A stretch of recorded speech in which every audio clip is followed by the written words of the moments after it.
Christmas is a time for giving, and Sunderland couldn't believe how Norwich City gift-wrapped that for them. It was, another self-destruction from Johannes Hoff Thorup side on Wearside. Welcome to this week's edition of the PinkUn.com Norwich City podcast, brought to you in association with First Bus. I'm your host, Connor Southwell, joined by Adam Harvey and Paddy Davitt to reflect on that game, that weekend, and ultimately another defeat for Norwich City. And Paddy, once again, we're probably talking about Norwich City, discipline. There's a lot of strands that we could pull together that probably we've already discussed on this podcast. It felt like a very familiar Christmas tale for the Canaries.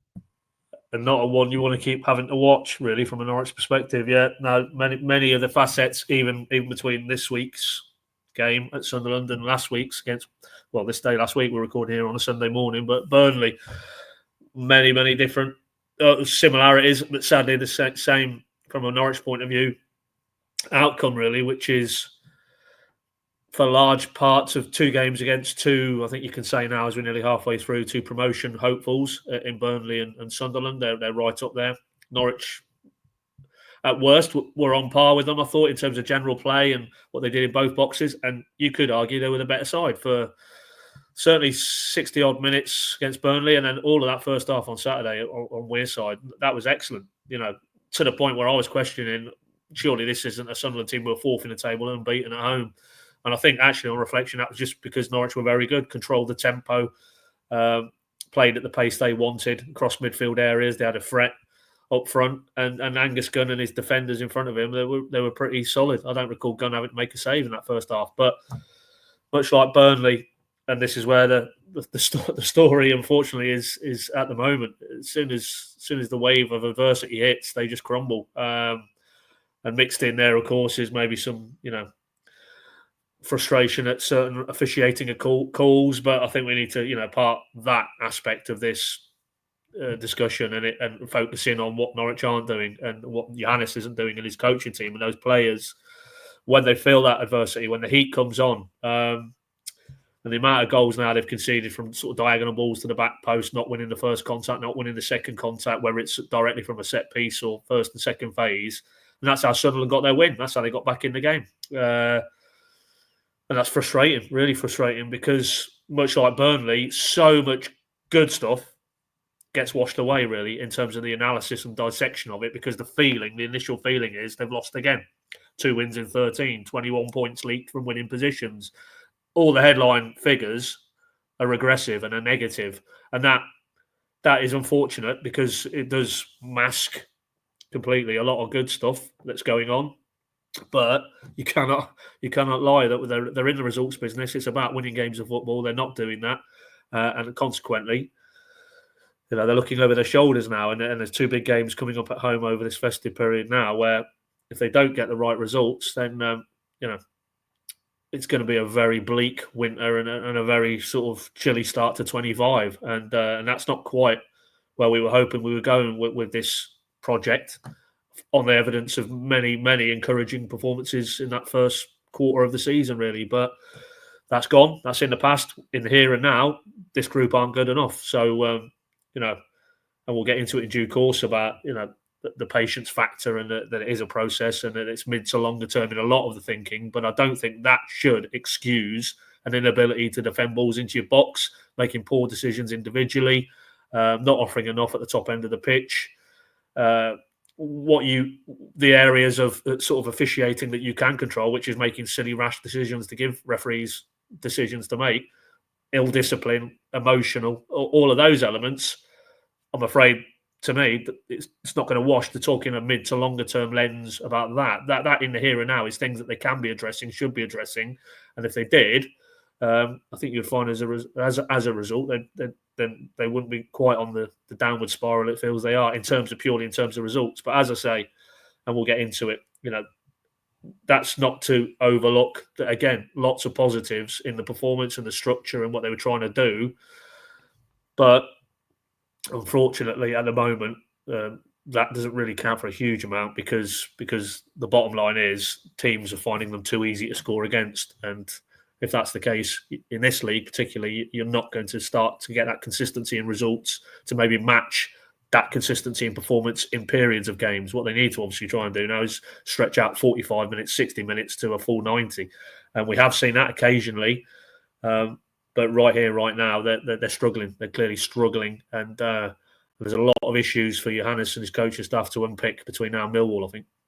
Yeah, completely. And Adam, I guess that's the frustration, isn't it? That we almost see a multifaceted Norwich City team from half to half, from 15-minute spell to 15-minute spell. Some of what they do is so good and so effective and really good to watch at times. And other times you're pulling your hair out and you're looking at players who are making individually poor decisions, and not even the same individuals, back to back. They're different individuals making, it feels like, the same errors. And Paddy mentioned the first half. I mean, to be in a position where you've had more possession, you prevented Sunderland from having a single shot on your goal in that first period. Angus Gunn had nothing to do. They defended with real discipline. To then have the start to the second half where I think everybody in the Stadium of Light, if you'd have asked them what sort of opening 5-10 minute spell can Norwich City expect, they would have said exactly what Sunderland did, which was playing with intensity, playing with a little bit more aggression, stepping up the pitch a little bit. And it's about weathering them storms. And when those storms come, be it adversity, be it periods where opposition are allowed to build up a little bit of momentum, which inevitably happen in the championship games, this group of players at this moment in time feel incapable of weathering them. And that feels increasingly, which will probably pull together maybe a debate on the discipline side of things and other elements to it, what's between the ears rather than what they're trying to do with their feet at this moment in time. Yeah, which, given kind of the relative age and experience of the back four, you didn't really understand why that's an issue. You've got the likes of Jack Stacey, who's played in the Premier League, played in the Championship. Shane Duffy, fully fledged international, played at the top two levels of English football. Even the likes of Callum Dawes, a regular feature now in the Championship. Only really Cordoba's new to the league, and maybe the physicality is still catching him out a little bit at the moment. He's still adapting to the league, the culture, different sort of, I suppose, elements, playing style, whatever it might be, than what he's been used to over the years. But they just switch off in key moments in games. And, even yesterday, they had the game almost how they wanted it. They had the home crowd frustrated in the first half. And if anything, they needed to try and capitalise on that. But what they can't afford to do is 1 minute into the second half, give that home crowd exactly what they want and to get back behind their team, because, it's a soft goal to concede. And it's becoming a regular theme now of Norwich City games in recent weeks, just soft goals that are, unforgivable really at any level of football, but particularly this level. And it's an issue that's spanned quite a few seasons now, I feel, that they clearly haven't got a grasp on. Whichever manager's been in the dugout, they still seem to concede soft goals, and set pieces are clearly a topical point at the moment, whether that be scoring them or conceding them. And they've obviously started to address maybe the issues they had in terms of the threat offensively, but defensively, yesterday a couple of very, very poor goals to concede that I'm sure Thorup and his coaching staff will be frustrated about. But something's got to be done internally to stop it, whether that be, they need to address it in the transfer market in the future, or whether there's something structurally they can do to help themselves in the future. Because, this sort of conceding two goals per game is giving them a mountain to climb in every single game. And ultimately that means you're not going to collect the points I suppose you want to try and climb up the table. Yeah, and this is a point, Paddy, because we were here last season with Norwich City where they were shipping goals too readily, and David Wagner pretty much had to ditch what he was trying to do to solve that, and it did work. He got Norwich City into the top six, that fix. But there must be a balancing act here whereby Norwich can try and do some of the good stuff that they're doing, but can still retain some of that solidity. And to be fair, I think in the first half we probably saw it for all of the analysis and conversation that we've had about their performances on the road. That was, if you were to file it away in football cliches, it was the perfect away performance in that first half. They, as Adam said, they probably subdued the crowd. They got the goal. They had other chances as well to extend their lead. Marcondes had one. Nunez had a shot from range. There were other openings that didn't quite work out. So to then almost allow Sunderland back into the game in the manner that they did, and as Adam said, this isn't a new issue that we're talking about. Perhaps Norwich City groups with soft underbellies. They gave away a lot of points from winning positions last year. They conceded soft goals last year and probably the season before that. So it just feels like something that perhaps we're talking about is ingrained in this group of players, is something that, I don't know, needs a bit of a deeper dive than simply, I don't know, maybe coaching tweaks. Is there something within the psyche of this group of players that maybe extends back a number of years surrounding mentality? Well, I mean, it's an easy comparative because a lot of those same players are still in the building, and they span different head coaches and different football philosophies, but not so much for me. Because purely zone in on yesterday, for that 45 minutes, that group of players kept Sunderland at arm's length. Angus Gunn and his box was very well protected. The structure of how they were playing, which was controlling the ball, controlling the tempo, moving Sunderland around, taking the ball in those stressful situations when Sunderland are trying to press aggressively, and Cordoba and Duffy get the angles from Marcondes, Slimani and Nunes, allowing fullbacks to release and then playing through. I mean, all of that was working perfectly in perfect harmony. And the outcome was, in this part of a debate, in terms of how defensively resolute, they weren't defensively resolute. It wasn't having 4 6-foot-plus defenders which are heads on sticks and just smashing balls away as they kept raining into their box. No, they controlled defensively their structure by being very good on the ball, very good in possession. So if they can do that for 45 minutes, why can't they do it even allowing for, of course, Sunderland are going to up the ante. You know, in the situation they're in, they'll have got in at half-time, they'll have been frustrated. Big, massive crowd, 40,000 there. A team really with some aspirations to go to the Premier League, and they would have responded. You know that. But why can't Norwich respond by doing what they were doing better? And that, to me, is where Johannes is looking at it. He's okay. You could say maybe Portsmouth was the antidote to this opinion, but you know that was the only game where he's almost abandoned Hofball and his principles and decided that QPR was so bad that and in the abbreviated period of time between QPR and Portsmouth, we've just got to be solid, no ambition at all, no risk, and obviously as a result, you know, it was a very forgettable goalless draw. But they did get a clean sheet and they did get a point, so they can do that. But I think, and his comments after that game were clear, he never wants really to put a team on the park to play with that approach, so negative, so lacking in ambition. I think what he wants to do is to do what we saw in the first half and what we saw in the first hour against Burnley and just do it better. And again, go back to the Burnley game. Very good attacking players. They couldn't get near Angus Gunn's goal in that first half. The rotations, the movement in those deep build-up areas were excellent. So for me, the answer lies less in maybe a focus on individual players who maybe span different eras and some sort of residual soft underbelly, and dialing in on what Norwich are trying to do under this head coach and just doing it better and doing it more consistently and being more robust and resistant to inevitable periods when, particularly when you go away from home, particularly when you're playing against a team with promotion ambitions like they have, weathering those periods. I said it on the Spaces last night on the way home. You know, Derby's the only game I can recall now where they've come through the other side, a period of adversity, weathered a storm, and got back to playing the way they'd been playing at the start of that game and the way we saw at the start of the Sunderland game and the way we saw at the start of the Burnley game, and just got back on the ball, rotating, moving players around, patient, creating opportunities then. And then you had Sainz and Sargent that day at Derby. They can do it. This group can do it. And maybe that cuts to this is a very young group on an evolutionary journey, and inconsistency is the byproduct of that. As we always talk about with young players, you know, young players, get them in, it gives an energy and a freshness to the group. But, you know, with young players, it's inconsistency in performance. 1 week good, another week down. Maybe collectively that's Norwich at the minute. You know, 1 week good, one part of the game good, one part of the game not so good. So how do you ride through that? I guess it's just going back to the well, the same players experiencing the same situations, and hopefully the penny drops. If not, then I think you are facing personnel changes, because if you keep saying the same things to these group of players over maybe a season's worth of work and the same issues are still happening defensively and offensively, then these players clearly aren't going to be good enough to deliver what Johannes wants. So they'll have to be cut. And that process is running twin track anyway. We saw in the summer the volume of turnover won't be as aggressively big this January, but guarantee next summer, particularly with the out of contract situations, it'll be just as big again, because they're trying to churn a playing staff while trying to bed in a playing philosophy. That's a very difficult balancing act. But yeah, so for me, purely in terms of concessions, it's just doing what they're doing better on the ball. And by doing that, you will keep these teams at arm's length. And, you know, maybe it is unrealistic to expect that Norwich could keep Sunderland and Burnley the previous week at arm's length for 75 minutes, 90 minutes.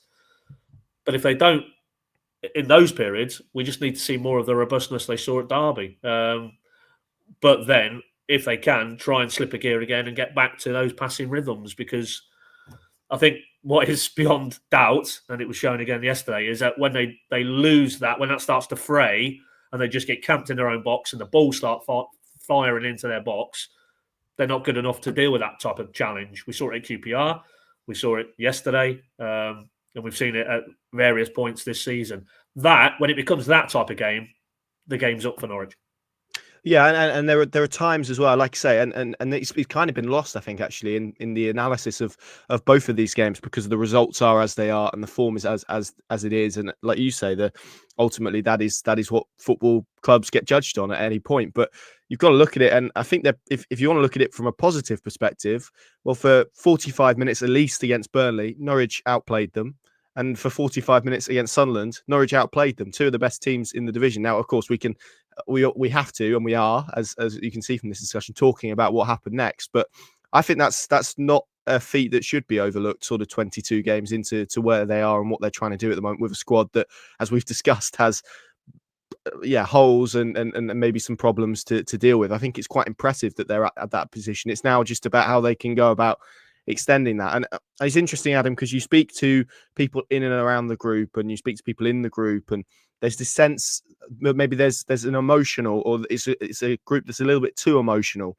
And I think yesterday is probably a supporting argument, or that supports that argument, because the final sort of 5 minutes of the first half, where Norwich are getting involved in silly little elements where there's, I don't know, that classic football coming together and bodies fly in, but nothing actually happens.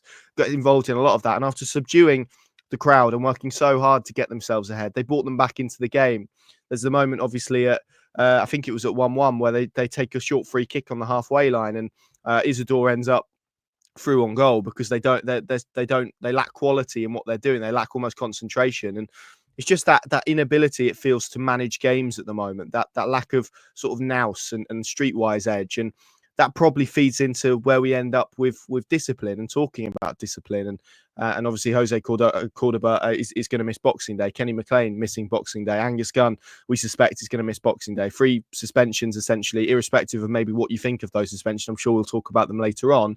I think that discipline point ultimately leans into this sort of argument about this group being very emotional. I think it probably leads into some of Paddy's points as well, about why, when adversity comes, they can't deal with it, because it's almost like a sort of rabbit in the headlights situation. And conversely, I think it works the other way, when they're so good, when they're playing so well, and they are able to beat Plymouth 6-1, or they're able to beat Hull in the manner that they beat Hull, or Watford, because they're so good and that confidence is flowing through their veins, and they can use that emotion positively. So I think there's two sides of this, but I think it feels quite hard on the evidence of yesterday, but also on the evidence that we've gathered so far this season, to come to any other conclusion that this is a particularly emotional group. And maybe that is factored in because it's a young group and they're trying to change, but it's difficult to know how you can sort of coach your way out of that, I guess, because that's, again, we're talking about kind of intangible elements rather than sort of tangible elements. Yeah, they just need to learn to channel the emotion in the right way. If you kind of look at those games where they've played well, and some of those really thumping victories they've had at home, particularly this season, they've used the emotion in the right way, and the confidence, as you mentioned, has been sort of flowing through the veins. The team seems to all be on the same page and everything's great. But in those sort of moments where they do come across difficulties, whether it is to do with the sort of youngness, I suppose, of this group and the lack of experience at different points, but then you kind of want your leaders in the group to maybe try and use their experience and their nous of being in those situations before to try and help those younger players. I know they were obviously missing Kenny yesterday, which is a huge blow, and there's potential they might miss the likes of obviously Angus Gunn potentially for the upcoming home games at different points as well, and obviously Jose Cordoba as well, which is a bit of a blow. But yeah, it does seem to be a bit of an issue, whether there's something psychologically sort of within these players that they could try and find someone who's an expert in that field to try and help these players, I suppose, move through these games and learn from it. But I think in the future, hopefully, the younger players will certainly be better for these kind of situations. They'll hurt from these kind of games, and the feeling they've had, particularly from yesterday, where they played so well, they would have got lots of praise for their performance in the first 45, to then come away with a defeat and the goals they shipped in the manner they did. I'm hoping they'll hurt from that, and maybe those emotions in the future, when they come across similar situations, as Thorup said, they can learn from that and try and battle through that adversity and be the side that comes on the right side of the fine margins, because that's kind of been a common theme really throughout the last sort of batch of games. Really, it's not been that Norwich have been outplayed particularly at any point for 90 minutes. Maybe QPR aside, where they've been absolutely thumped. It's been one goal either side, or even the draws. They've had opportunities in the game to try and win it, and it's just about trying to control that emotion and maybe not snap at shots as Marcondes did against Burnley. So I still think there's lots of positives to take, but it's just about trying to channel that in the right way. And at the moment, it feels like they can't do that. Yeah, they're a group who, Coventry aside, don't seem to edge games, don't seem to nick games. They seem to either win them pretty convincingly or they lose them. And I think it comes back, Paddy, to maybe the overarching point, which is you think about how hard Norwich had to work in that opening 45 minutes, how good they had to be to get themselves ahead. Sunderland didn't have to get anywhere near those levels in the second half to get themselves ahead. And that kind of is the story of where Norwich are at the moment. They, as Adam says, they do so much good stuff. There is a clear style of play, and when they do that and execute that, they look very good. But it is the fine margins in games, it's set pieces, it's when adversity comes, it's all of those elements that just seem to allow opposition teams into games so easily. And I think that's probably going to be the most frustrating point for Thorup, but I'm sure for the Norwich fans as well.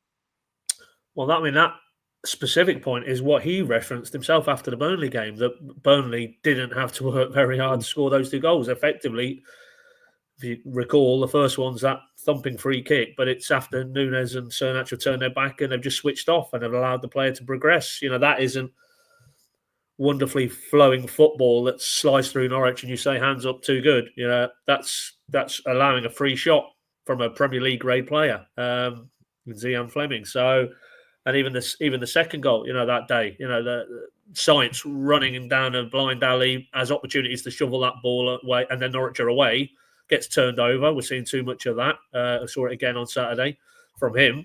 And even then, 2 further opportunities in their own box. Player is free to bring the ball down. Then, okay, a clearing header from Callum Fish and inadvertently falls to Brownhill, I think it was that day, but he's unmarked. And again, how hard did Burnley have to do anything to get the goals that day? And that, again, comes down maybe to the emotional element of it. Maybe comes down to a young squad still feeling their way and learning their way. But, and this is now maybe the heart of the matter, how much leeway do you give a young group if you continue to keep seeing same issues week after week, game after game? Do you just say, well, we're in transition, they'll get there eventually? I'm not sure. I think you need a bit more red meat at present than two wins in 13, even allowing for it. I think most, of course, so there's the inevitable reaction, the knee-jerk reaction every time they lose a game in terms of Thorup and this isn't really working and let's go in a different direction. You're going to get that. But I think the vast majority have bought into this idea that it's a transitional process. They can lean into Farker and obviously Webber and 17-18 and then 18-19. That's probably helping Napper and Thorup in terms of the messaging that, okay, I'm a Norwich fan. I've seen this story before. Yes, it was a very bumpy first season, but look how it come together. Now, there's no guarantee Thorup delivers an 18-19 season next season, but you would think it would still be far better, far more consistent than what we're seeing at the moment. But it feels to me now it is tipping a bit more towards the, well, yeah, okay, I'm still on board with the transition element and the mid to long term, but this isn't good enough at the minute. This isn't giving me enough belief that you're getting to the end point that you say you're going to get to, whether it's next season after. So these are critical periods of this season now. Farker 17-18, I think didn't you say, Connor, they won 1 in 10 during that run, I think? Yeah, I'm just looking now. Actually, I've brought that season up in front of me. So they had one run around the similar time of the year, October to the 22nd of December. So basically an identical period to what we're talking about now, where Norwich had 1 win in 10, and there was 2 draws in that run, and 1, 2, 3, 4, 5, 6, 7 defeats. And then there was another spell later on in the season, which was between February and April, where they won 2 in 1, 2, 3, 4, 5, 6, 7, 8, 9, 10, 11, 12, 13, 14. So that's something to look forward to then, Connor. Well, this is and this is the point, I guess, because you're right. A lot of, I think, why people are buying into that is because of what they saw in 17-18. But you're right, there's no guarantee that just because Norwich have been through this process before, that next season is the 18-19 equivalent, because it could be a longer process than that. And Norwich were, by their own sort of by their own measure, they were ahead of where perhaps they even should have been. And we could have a different debate and a different podcast about whether actually getting promoted that season helped them or hindered them in the long term. But I think that is a key reason as to why people are buying in. But I'm sure if you go back through the archives and listen to some PinkUn podcasts around those time, which I'm sure you would have been on, Paddy, I'm sure there would have been probably similar debates about a group with a soft underbelly and maybe question marks about whether the project was working. So it is difficult. And I think what we're seeing emerging and is a little bit of what you're talking about, Pad, is almost the short-term versus long-term clash that we're seeing at the moment. There seems to be kind of two constituencies of thoughts, I think, coming from certain Norwich City fans. Obviously, the people who are looking at the results in the here and now and saying, well, look, this should have been a little bit better than it was. And, Norwich finished in the playoffs last season and et cetera, et cetera. And then there's the long-termists, the camp of long-term people who are saying, yeah, of course, they should be. But it is about building for the future and all of those true sort of elements. And I think actually probably the two are a little bit more interlinked than perhaps maybe we think, because I think there's a little bit of a misconception that just because maybe you can see the long-term vision of what a football club is trying to do, that means that you kind of suppress and you're not involved with the emotion of the short term and the result-to-result nature of what football is. And that's what being a fan is about. I don't think there necessarily has to be a clash. You can think, I think, in the same breadth that Norwich City should be doing better results-wise in the here and now, but equally that statement could be true whilst thinking that the answer isn't necessarily to rip the whole thing up and go in a different direction and declare it a massive failure after 22 games. I think the two can be probably mutually exclusive. And there is a part of me as well that thinks that this was a little bit inevitable. If you think about what Norwich did last season to get to the playoffs, they completely changed what David Wagner was trying to do. They made themselves tough to beat. It was pretty turgid to watch. That felt quite short term in terms of the way that they charged their run to the playoffs. So maybe, as we saw in the first half of that season, when this is a group that tries to play in a certain way, that does try and attack teams, there are deficiencies there. So maybe to an extent you do have to take the pain of it. And you do have to accept that there are going to be challenges, because if not, then you're just deferring and deterring, I guess, the pain for a little bit of a longer period of time. So there is a part of me actually that is not glad, that's the wrong term, but feels like this will prove to be a good period for Norwich in the long term, because I'm sure that Thorup and the group of coaches and those players themselves probably are learning a huge amount of about themselves and about where they want to go. But equally, and I wrote about this yesterday, as a fan, nobody, on the playground when they were young were scoring goals and pretending that they were scoring goals in 2-1 defeats to Sunderland and saying, well, that's all right, lads, give me 3 years and I'll be scoring goals in the FA Cup final. It was always about winning, and it's always about existing game to game. And I guess this is where, maybe we can talk about, I don't know, messaging and those type of elements, whether, maybe this is to bounce back to you, Pad, the point that, do we need to see a bit more kind of sales of their messaging? Will we need to see a bit more sort of selling of what they're trying to do from Ben Napper, from maybe less so Thorup because he speaks every week, but from people perhaps who are leading this in a slightly different way to what Thorup is, if we get to a stage where, again, this kind of short-term and long-term thing continues to clash? I don't think that'd be the worst idea. Yeah, if kind of the trends that we're seeing now continue through the festive period, through January, and then obviously the other side of the transfer window closing, end of Jan.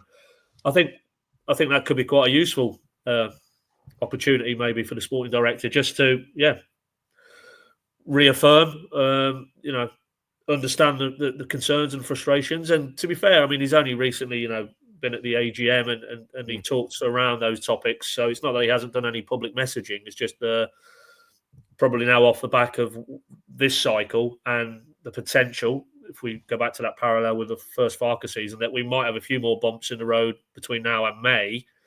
I don't think it would be the worst scenario. It certainly might help Thorup as well, just to feel that alignment again is on show, as it was at the summer when they were both on the same hymn sheet.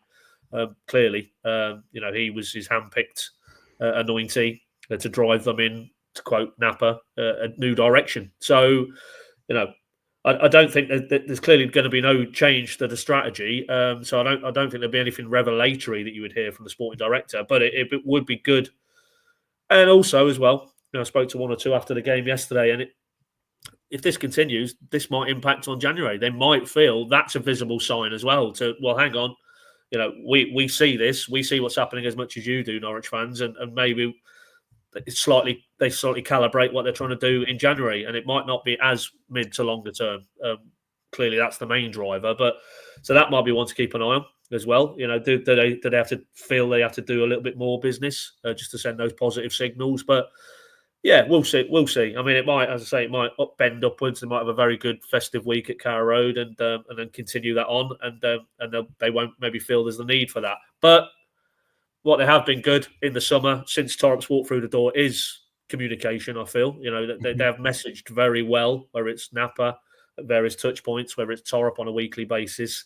We had a really great chat with Glenn, didn't we, rid his home in the summer, and that was an excellent framing of what this looks like, what this could feel like, how they see it, the people shaping this direction of travel. So I don't think there's any harm to just reaffirm, from the people who matter in this process, how they see it. Maybe accepting and acknowledging some of these challenges. That would be an update, that they've faced in the first half of the season. But just reinforcing the core message, and I guess just if there are any waverers out there in the fan base, just making it clear that we're on this path for the long haul, and we're not going to be deviating from it. And there will be a little bit of turbulence, but stick with us. So we'll see. But yeah, probably not right now. But maybe as we get the other side of the January window, if the results are still patchy and inconsistent performances, then I don't think that's the worst call at all. I think it's about almost painting a picture as well, talking about maybe a bit of the inheritance that they had, which was you're a club that is trying to develop young talent and build assets, and there's not a huge amount of them, to be completely honest, because of the recruitment strategy that was deployed in previous summers, where they went down a slightly different road because they wanted those short-term results. And we could probably have a bigger and wider debate about the club's strategy since relegation from the Premier League, and how sort of spanning coaches and spanning players, everything is felt a little bit sticking plastery. But that's maybe something that they did very well in 17-18 about painting that picture in that sense, and they're obviously trying to do that in a different way now, and it's different characters involved. But yeah, maybe not. Maybe it'll be a useful thing at some point. So we'll see how that goes. But Adam, what do you make of kind of the long-term, short-term argument? Because almost, I don't want to repeat myself, but it does feel like there's becoming a little bit of a clash in some quarters about people looking at it in the short term, and some other people who look at it more long term think that they're wrong to do that, and I guess vice versa of that. But as I said earlier, I think the two probably are a lot more closely linked than perhaps people think, because of course when you are on a long-term journey, you do need, and people get sick of it, and they get sick of talking about processes and plans and times if you're not winning football matches, because when you are winning football matches, no one says we're winning football matches and we're in a project. It always gets sort of spoken about when you lose games, but there is a short-term element to it. And I think, again, Glenn acknowledged this in the chat we had with him in Austria, that you can have the best long-term plan you want, but if you are winning 2 in 13, 2 in 14, then it's going to get questioned. You do need results to keep people invested, to retain that buy-in, and that almost feels like where they're at now. Because I'm going to be honest, and this might seem a bonkers thing to say, and you guys can jump in if you feel differently. I don't feel like this Norwich group is a million miles away from being at least a half decent championship team in terms of I'm not talking automatic promotion, but I think in terms of the top 8, top 6, I don't think they're a million miles away at all. But they are a million miles away based on the results, based on the trajectory. And people, when you're winning 2 in 13, they don't look at performances, and that's completely valid because of what Paddy said earlier. So yeah, what do you make of the long-term, short-term sort of clash that we're seeing at the moment?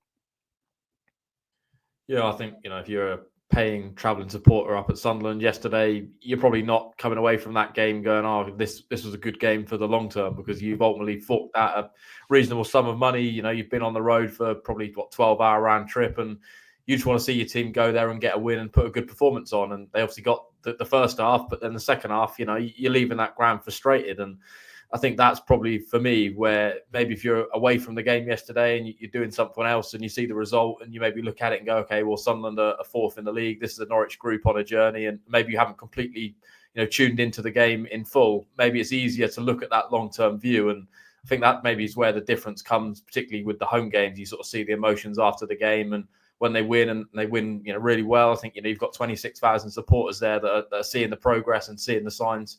But then vice versa, when it flips the other way and you get the Bristol Cities of the world, or even the Burnley game more recently, and sort of the way they folded, I think then those sort of issues they've maybe seen more frequently on the road become a little bit more visible to those home supporters that have been quite sort of lucky, I suppose, that they've had a calendar year now of pretty relatively good performances and good results. And we spoke a lot around David Wagner last year, and the results were really good, but the performances and the way they played wasn't stylistic, wasn't enjoyable to watch. And ultimately, you've got to try and strike that balance. And I think that's the journey that Norwich are on at the moment.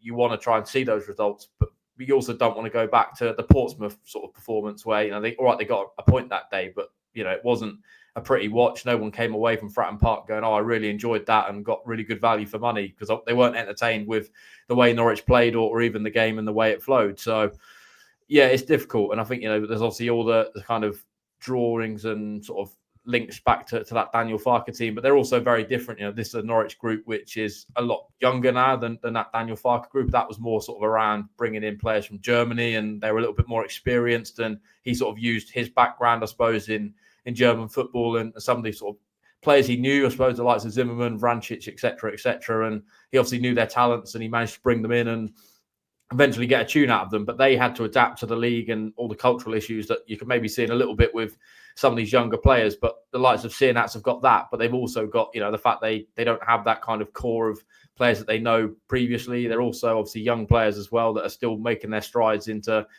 senior football. So I think this is more of a longer term project than that Daniel Farke one, because that was, a little bit more instantaneous. And obviously they had that window in the summer of 2018, would it have been now, where, everything just seemed to work. And obviously I think you've got to give, a little bit more time. Even Ben Napper's been in the building not quite so long as what Stuart Webber was, to kind of assess the state of play. I mean, he came in sort of prior to that window before that Daniel Farke season, where, obviously things in the first season weren't great. And I actually felt that season they didn't have as many performances where they were really, really good and there were so many positive signs. There was elements in different games, but I still felt over the course of the season, I didn't come away from it feeling that they were making as much progress as this Thorup team is, where they are showing really good 45 minutes. They are showing really good games at home, the likes of Plymouth, Luton, where they can battle adversity at different points. The Derby game, I think there is still plenty of good strands from this team and this season so far. And it's just about trying to make that more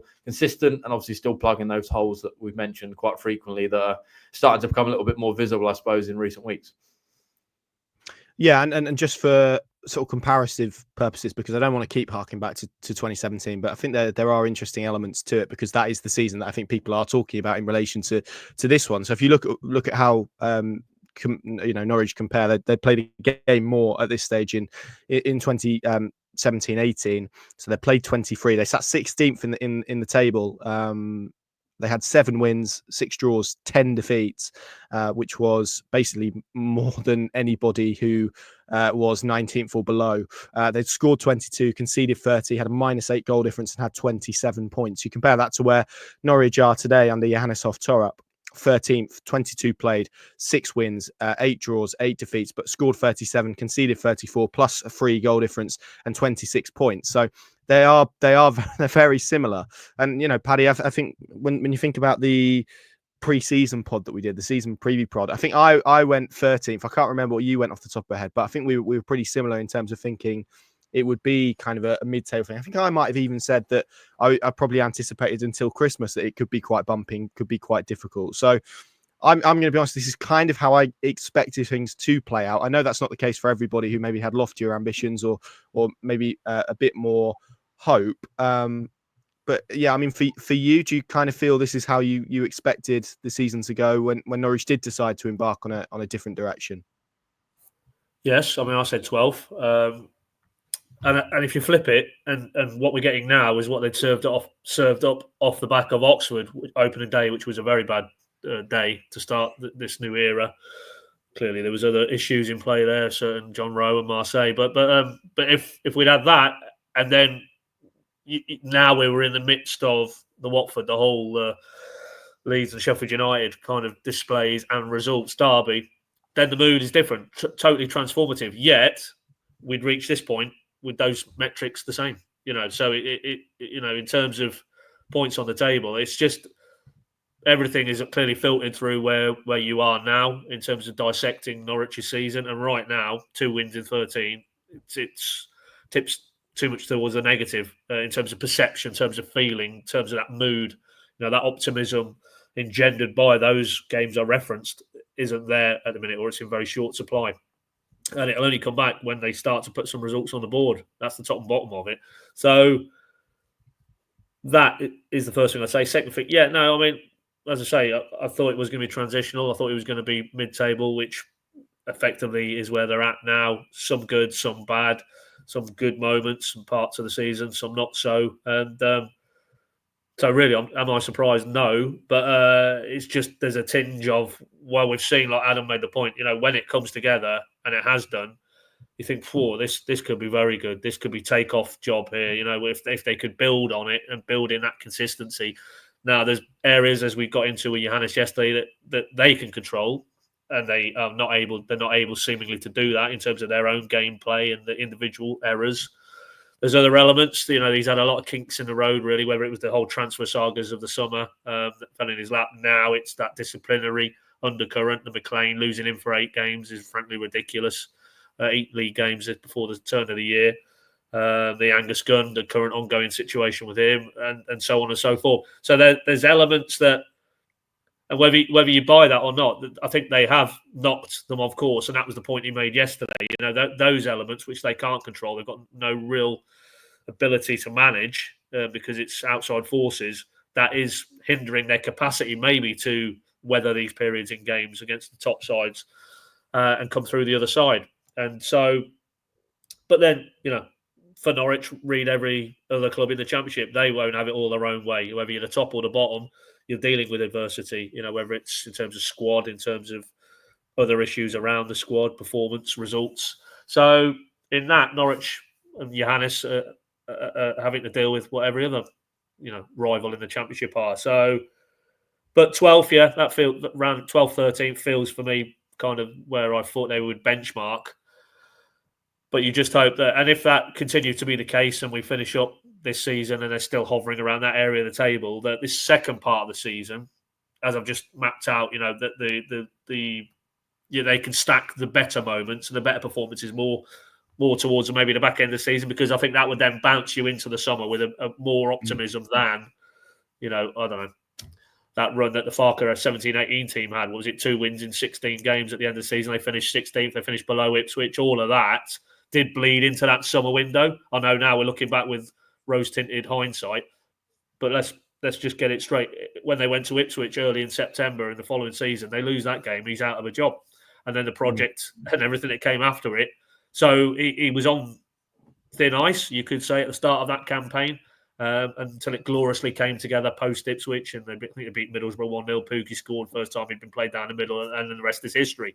So it was fine margins, and I think that was because they didn't have enough credit stored up for me at the end of that first season, because it was such a progressively downward spiral. That is definitely something that Thorup and Napa and this group of players need to avoid. If they can, even if it's still mid-table at the end of the season, if the feeling is the curve is upwards, then that I think affects the mood going into the summer and then the start of next season. Yeah, and I tell you what's interesting about 17-18, you look at the end of the season and they sold all 3 of their top scorers. Maddison went, Josh Murphy went, obviously Nelson Oliveira was more frozen out and ended up on loan at Reading, but they scored, I think, about over 40% of the goals that Norwich scored that season. It was less about probably selling players and it was more about kind of the recruitment, because we saw Pookie and Buendia and others arrive in that window. Ben Marshall, of course, famously as well. All the big hits came in that summer, but broadly they got more right than they did wrong, and that then propelled them to be able to replace some of those guys. Right, let's take a little bit of a pause. Norwich City next play their football on Boxing Day, and as we know, it's a difficult period for those maybe who aren't able to get public transport in the same way, and that's why First Bus are putting on services on Boxing Day ahead of Norwich City's game against Millwall. Zach from First Bus is here to tell us a little bit more about that. Yes, that's right, Connor. First Bus will be operating services on Boxing Day in Norwich for the first time in a while. And that's to help your listeners, the Norwich City fans, get to and from the game in an affordable and sustainable way. So obviously, I know you've mentioned last week, we've got the Festive 5 group ticket going on at the moment, and that's a ticket available on the First Bus app, which allows any 5 people of all ages to travel for £10 all day. I mean, that's £1 each journey pretty much if you're making, a trip there and a trip back. So that's really good value. And now you'll be able to use that on Boxing Day to get to the game. So we're operating hourly services on the Pink Line 11, the Orange Line 21, the Red Line 23, Blue Lines 25 and 26, and the Purple Line 37. So we've tried to cover as much of the city as we can, whilst also giving our drivers a chance to have a rest, because they work really hard and they only get 1 day off, or 2 days, sorry, with New Year's Day as well. The services will be starting between 8 and 9 o'clock in the morning, and they'll be operating hourly throughout the day. And to make sure that you've got enough time to get back to the city centre from Carrow Road on the Boxing Day, the last buses on each of those services will be leaving Castle Meadow or Red Line Street somewhere between 5:30 and 6:30. So make sure you check specific timetables for your journey, and that's available on the First Bus website. So if you head to firstbus.co.uk/Eastern Counties, scroll down to the bottom of the homepage, you'll see a little blue box. If you click on that, it says Your Festive Timetables. Click on that blue box and that'll take you to our webpage, which has all the information that you will need for early finishes and whatnot on Christmas Eve. But it's also got the Boxing Day services on it as well. And there's a PDF that you can click on and download and have a look to find out when your specific bus leaves the city centre. So we're hoping lots of you guys will use it, and we're looking forward to going out there and getting another 3 points against Millwall at home on Boxing Day. Yeah, let's hope that is the case, and hopefully that those services are useful to a lot of you guys listening. If you are in and around the city, and as Zach said, go to their website to find out more details on that. Right? Should we not? And again, I want to preface the next conversation, I think, by saying that we have for the last 45 minutes or so spoken quite in depth about all the deficiencies and elements as to why Norwich City lost the game at the Stadium of Light yesterday, one of which was not refereeing. But it does feel like, given Johannes spoke about it, and I think given we're in a situation where we're looking at another retrospective ban to talk about it. So Paddy, let's first sort of say that, let's start this conversation from a place that referees aren't biased. There's no agenda against Norwich, because I think that's important to state. I think if you asked every club or fans of every club in the EFL and in the Premier League as well, they would say that the officials are somehow against them. That's nonsense. But I think there probably is a proper, sensible debate to have about maybe the quality that we're seeing at the moment in the EFL, which feels to me, and again, maybe it's just based on the performances that we've seen, the situations that we've seen, but it does feel like a lower grade than perhaps what we've seen in recent years. And I think there's probably a bigger, wider conversation to be had about the recruitment and pathway of refereeing in this country, and what more we probably need to do as a game to get more people involved in that profession, because I'm sure none of us three would want to do it, and I'm sure the vast majority of people listening want to do it. Thankfully somebody does, because it's clearly a key part of our game. But to have a situation yesterday, for example, where you have, I think, 3 yellow cards in the first half and then 7 in the second, I wouldn't say that was a 10 game, or 10 card game, and I don't massively see a huge disparity between what happened in the second half to what happened in the first half compared to what happened in the second half. So I think there is a quality point, and it was the same for both teams. There probably wasn't a great performance for both sides. We're talking about it at QPR. We're talking again about FA processes. It does feel like there needs to be some improvement somewhere on what we're seeing at this moment in time. Yeah, I think that's fair. Just purely through the prism of Norwich's experience this season, for and against. Because let's go back to the Derby game. They were very fortunate that day. That goal that went over the line clearly. Cut back from Sargent to Sainz. So it's not been all one-way traffic, but it feels at the moment, if you put the QPR game alongside, maybe yesterday Johannes felt there was 2 or 3 incidents, and both of those games after the game, he has spoken directly to the officials, the match officials. He's spoken to the assessors. After the QPR game, he subsequently revealed he'd had a chat with the PG Mole for this level of the game. Czar, effectively Kevin Friend, ex-Premier League referee. Kind of inference was that, Friend was of the opinion that, maybe they had been hard done by in some of those key moments in the game at QPR, parking the retrospective elements subsequently, which maybe just fuels this sense that, Norwich are falling the wrong side of officialdom, full stop. But clearly they're not alone. And as you rightly say, I mean, there was anybody who's not seen it, go and look at Barry Bannon playing basketball in the box yesterday for Sheffield Wednesday, and that wasn't seen by the officials. So maybe there is a general issue in terms of the quality of the officials. It's very hard to, because that's more of a feeling than a factual based thing, unless you go through every season and top up the sort of the glaring errors to prove that case definitively. But it just comes down to consistency for me. That's the bottom line in all of this. If the referee purely on yesterday's game is consistent in his decision making for both sides, then you've got no complaints. If you're Johannes, if you're Regis Libris, if you're respective coaches, even if you're the fan bases, if he's managing the game in a certain way and he applies that equally. But the reality is, yesterday, Cordoba gets sent off for 2 yellows. There was a Sunderland player on a yellow, hauls back Science towards the end of the game. Why has he not got a second yellow? Can you explain that to me? There was a tackle on Duffy as well, which was very high. No punishment. There was 1 or 2 moments involving Science, and that's tipping more for me towards retrospective action, because Chris Mepham, on 2 separate occasions, has decided to take the law into his own hands. There was I think basically Science had gone down, maybe holding his face, almost intimating that he'd been fended off by, I think it was Mepham. I think O'Brien was involved there as well. And as the players switched to the opposite end of the field, Mepham, clearly not happy with Science, has quite forcibly shoved him on not 1 but 2 occasions. Now, tell me, if you can, why that's different to Kenny McLean getting retrospectively 3/4 game ban for violent conduct, which wasn't picked up by the officials. So I'll be very keen to see if there's anything retrospectively come down the pipe. I fear there won't be. And there's been, there was something with Man United and Bruno Fernandes earlier in the week, wasn't there? I don't know if you saw that in the Tottenham game, where he's come on and seemingly just sort of felled a Tottenham player, and the ball's nowhere near. Now, I don't follow the Premier League that closely, or the Premier League clubs. I don't think there's anything retrospectively come down the line. So again, it just comes back to, purely when we bring it back down to Norwich, consistency.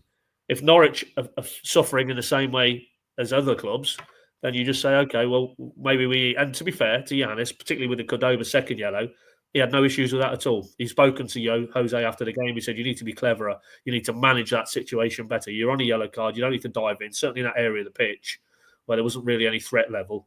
That's just naivety. That's poor decision-making. That's emotion, and all the things we've talked about earlier.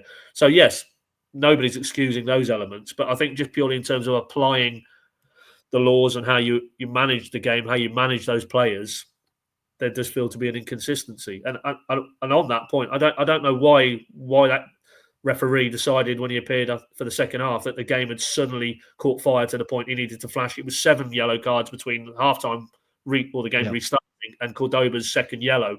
7 in the space of 20, 25 minutes. I mean, that's ridiculous. It wasn't that type of game. It wasn't a game that, there was volatility. I mean, there was an intensity to it, of course, when Sunderland equalised and the crowd are up and their players are up. But it was almost like his go-to then was to just start flashing cards for tackles that in the first half he wouldn't have flashed cards. That, again, is inconsistent in terms of how that referee has approached to manage that second half to how he did the first half. So, yeah, for me, all of this debate needs to be a little bit more nuanced than Norwich are now on the end of some vendetta from the officials. That's clearly the case. Not the case.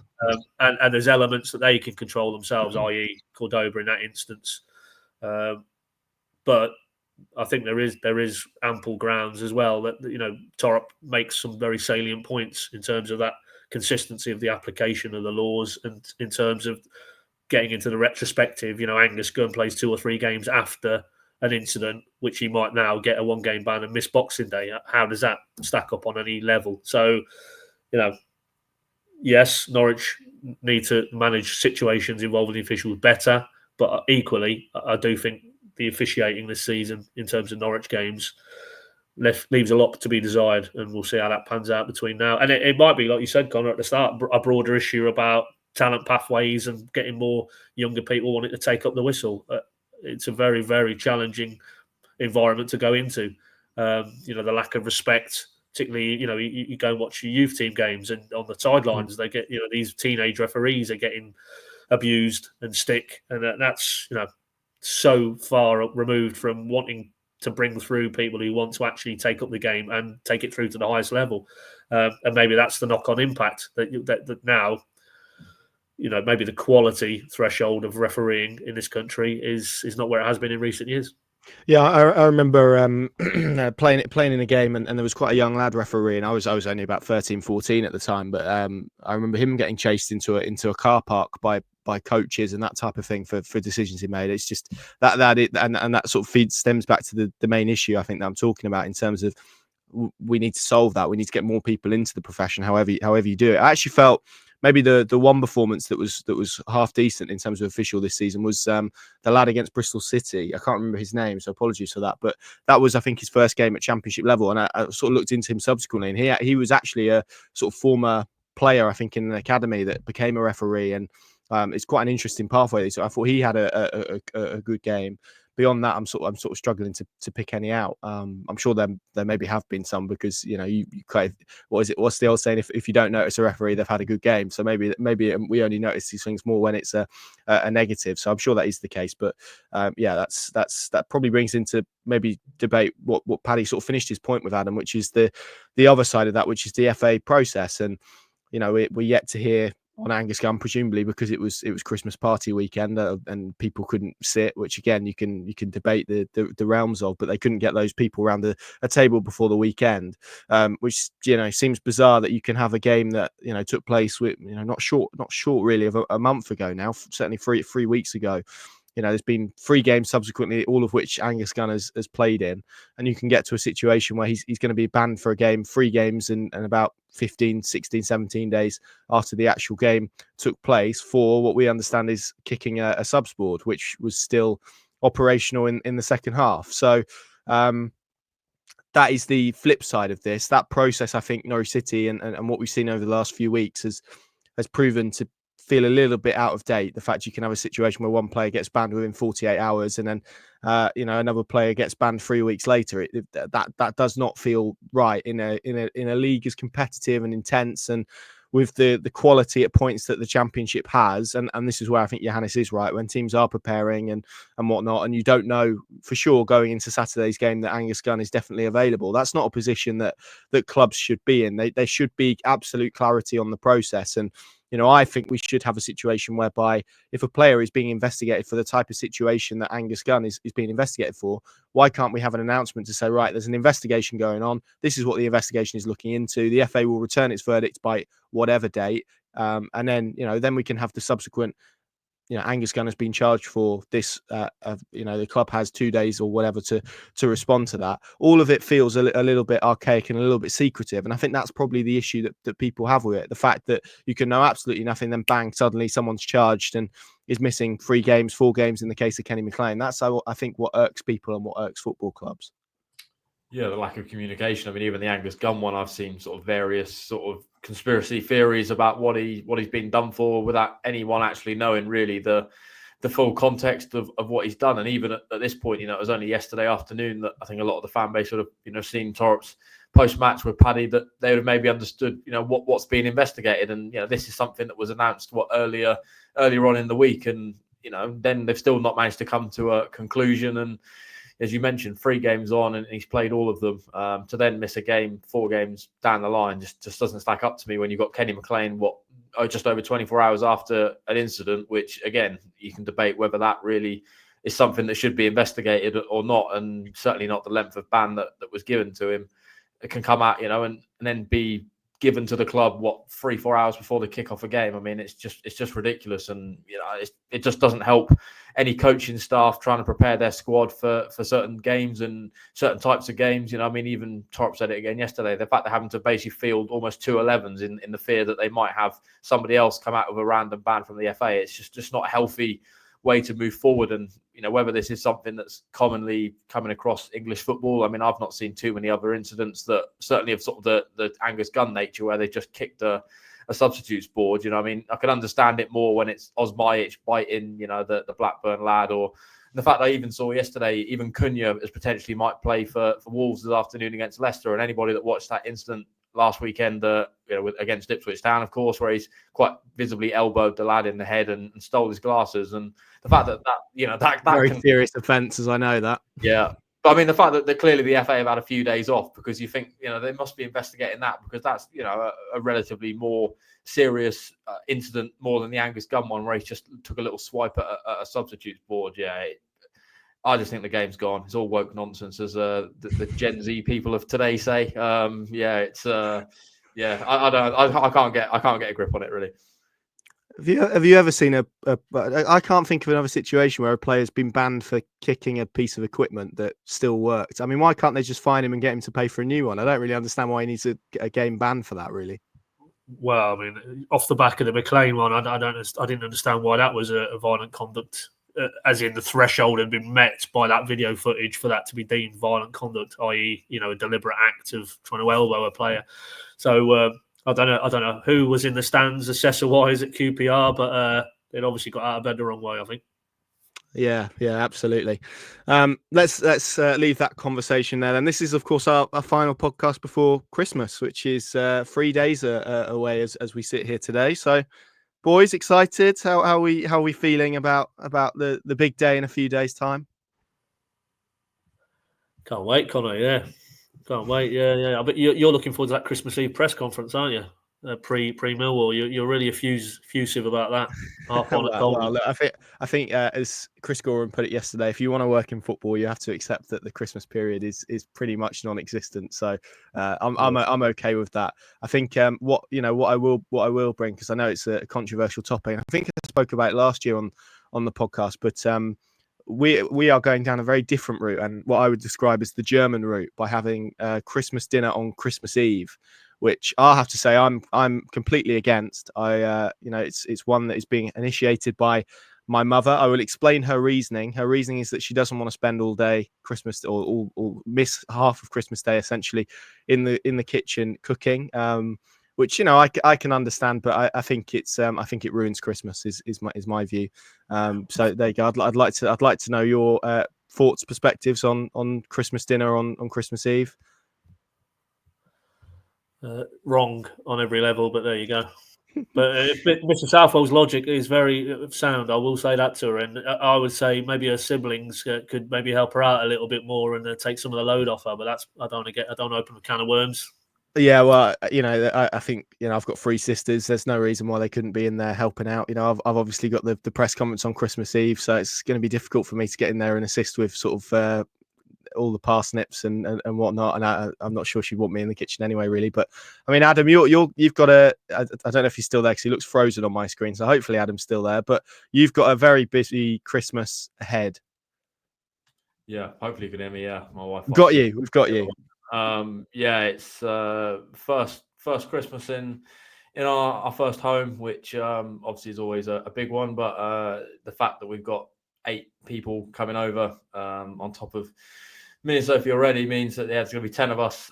We're doing all the cooking, which I've never done before. I've always obviously had the privilege of somebody doing it for me, so it's going to be interesting. I think we've already kind of got a schedule of events of how everything's got to go in at said time, and the turkey's got to go in at this time, and it's all got to be ready for 2:00. Whether we'll actually nail that and it'll be dead on 2, or whether it'll be a bit after or a bit before, we'll have to see. We'll have to see. But I am looking forward to it, to be fair. I do quite enjoy a bit of a culinary kitchen, cooking. I suppose it's kind of my forte often during the week. So we'll see how this one unfolds, because I've never cooked for that volume of people.